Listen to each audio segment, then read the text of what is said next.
په ما اوس خبرې کوي سپینې په دا 18 کاله چېرته جرګې جوړېدې قومندانانو رالېږلې باید اول دی په ډاګه چې ټول ولس مې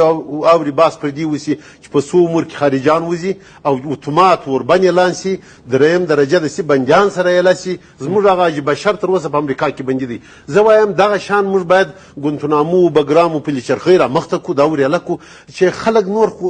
خوشباوري وکړي او ښه نیت وکړي او خوشحاله سي د ورځې 300 مرګ مې کم سي اقلا د شپږ میاشتې په وربند کې تاسې حساب وکړئ چې د ورځې 300 زموږ مړي راوګرځي څونې خبره دا ده چې سږ کال د خیره صلح راځي طالبان راځي کومه صلح راولي نو ما پرېږدئ زه درته راځم دا که څوک خاندي که ژاړي دا راځي زه وایم دوی دې نور مهرباني وکړي که راسي که نه راسي که حکومت ومني که نه ومني که دا سیاسون ومني که نه ومني اول مې درته ویل چې په فضل د خدای سږ کال سوله راځي تورلنګوټیان ورته راځي دا دې ټوله سر خلاص کړي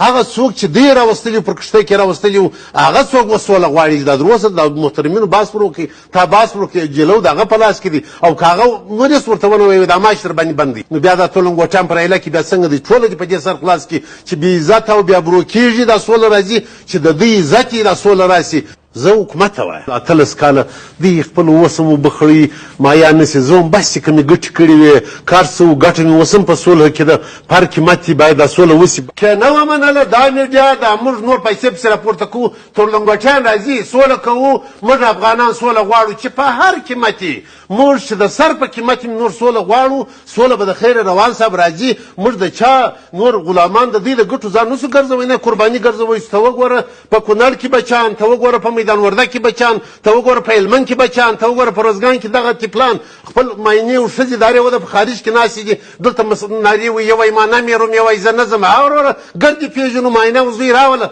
راسه په روزګان کې دې ښځه کښېنوه یا په میدان ورده کې یا په هلمند کې بیا به زه سوله نه کوم خبره داسې نه ده وا توره ده شیدې سپینې ټول ورسره پېژنو نور دا ولس د دغه څېرو سه دغونې بد وړي ما درته ویل 2.5 څه کوي د دې 2.5 څېرو سه وټاکئ واقع افغانان وټاکئ 10 کسه هغه 10 کسه دې ولاړ سره د واکه سره دا څه معنا ده چې څوک دغه ظلم والا هلته طالبان دي ربای به ورته وایي دا یو بل بانډار و دا یو پاچا و جشن څه شي و ته ګورې طالبانو ډېر ښه خلک ټاکلي دي همدلته مالته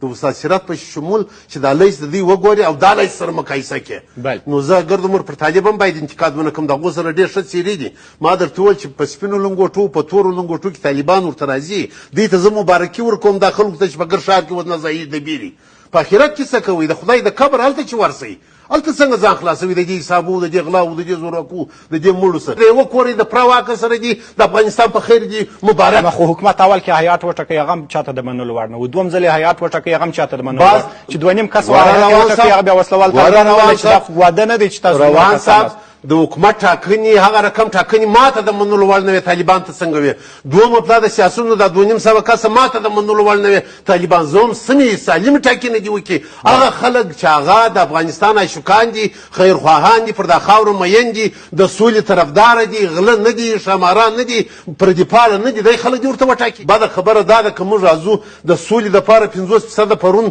دغه پارلمان خنډو چې افتتاح کوي د تکلوبه ډک چې کمیسیون دي څارنوالۍ ته معرفي قضاو ته دي او وکیلان دي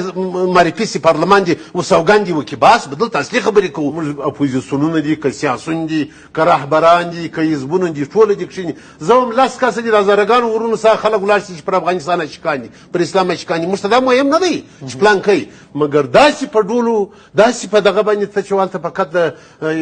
یو کنسرت جوړ دی 2.5 کسه په تیاره کې ورسپاره دي هغه هم ګرد اکثره بېمانه په دې کې به 10 کسه هغه څېرې چې هغه دلته سوله غواړي یا یو څوک دي چې موږ په پوهېږو زه هم روان صاحب ساتیرۍ دي نه کوي تېر څه چې دغونې ژیره ده دغونې لنګوټه ده دغونې چپنه ده دغونې نیکټایي ده دغونې دریشي ده دا خبرې نور ګټه نه کوي دا څېرې نور افغانان دا 40 کاله دی پېژني تر طالبانو در مخه به دا ولس په راغورځي خو همدوی وایي چې د ولس استازیتوب همدې ته زه دا وایم چې امریکا نه وایي چیرې وست په کوم ځای کې وست چې دغه امریکا نه وای راغلی دلته به کرزی رئیس جمهور وای که عبدالله صاحب ته به خارجه وزیر وای که به رباني د سولې دالي شورا رئیس وای که به دلته مارشال صاحب فهیم خان مارشال صاحب وای که به دلته دوستم زمری صاحب وای که به دلته خلیلي صاحب ګورئ ګرد پوهېږو دا نظام د دې نظام چې امریکایانو راوستلی دي ناټو راوستلی دی دې خواته موږ دا زور سره وولئ زه خپله په طالبانو کې وایم افتخار هم به کوم د توپک سالارۍ پر ضد ورسره همکاري مو ورسره کړې ده زه وایم ټول د ټول غیرت سره معلوم دي هېڅ به نه وکړي دا دنیا به ورته وایي چې ماشین در کوم درسه وزم کار نه در لرم سره یله به کړي تر ګردو په دغه بیا موږ سره خوشحال وي چې په افغانستان کې څوک دي د افغانستان خلک څوک دي زمریان څوک دي چغالان غلای څوک دي او غلامانو پردي پالان څوک دي بیا به زموږ ایمان سره معلوم شي ډېره مننه نو سوله دې وکړي چې پار کې ماتي ډېره مننه